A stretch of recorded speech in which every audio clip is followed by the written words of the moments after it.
This is Inside Indiana Business Radio on Demand for the morning of September 6th, 2022. I'm Wes Mills. Former Purdue basketball All-American and current Big Ten Network analyst Robbie Hummel says the recently announced Boilermaker Alliance is an important tool to provide guidance to student athletes taking part in name, image, and likeness opportunities.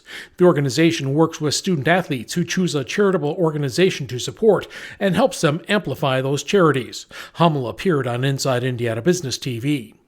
Of kind of closing the gap, you could say, from, when it started, I don't think we had maybe in place what we needed to, like some other schools had maybe been laying the groundwork pretty early.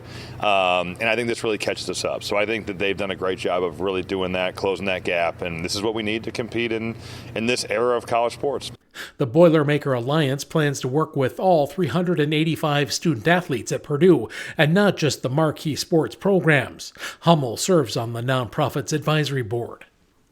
Indianapolis-based Your Money Line has closed on a nearly $3 million round of growth funding. The company is led by CEO Peter Dunn, also known as Pete the Planner. He says the company will use the funding to further develop its corporate financial wellness software platform and add to its marketing and distribution team.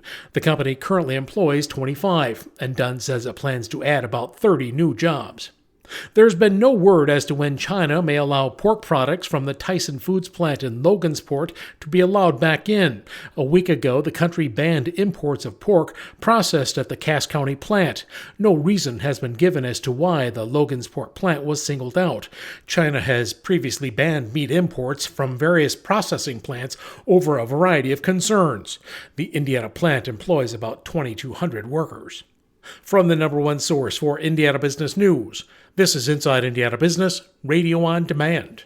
IBJ Media delivers business news covering central Indiana and the entire state. The Indianapolis Business Journal and Inside Indiana Business are now part of the same family. Look to the IBJ for in-depth coverage of central Indiana's business community and tap into Inside Indiana Business for stories that extend throughout Indiana. 2 resources, unlimited business insights that help you stay informed and get ahead. Learn more at ibj.com and insideindianabusiness.com. The Terre Haute Chamber of Commerce and the Convention and Visitors Bureau have launched a mobile app, CUN Terre Haute. The app features a collection of community assets and information, including restaurants, lodging, museums, and other things to do around the community.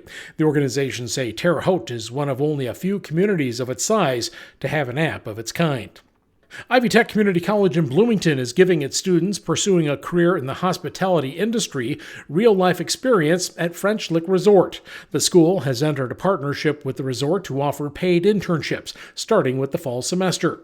Students accepted into the program will have employee housing. Scholarship funding is available to cover costs of fuel, housing, and food. The Indiana Housing and Community Development Authority is launching a crowdfunding campaign to improve the playgrounds at Oregon Davis Elementary in the Stark County town of Hamlet. The crowdfunding campaign aims to raise $50,000 by November 1st. The school says a vast majority of its playground space has not been updated or improved in over 20 years.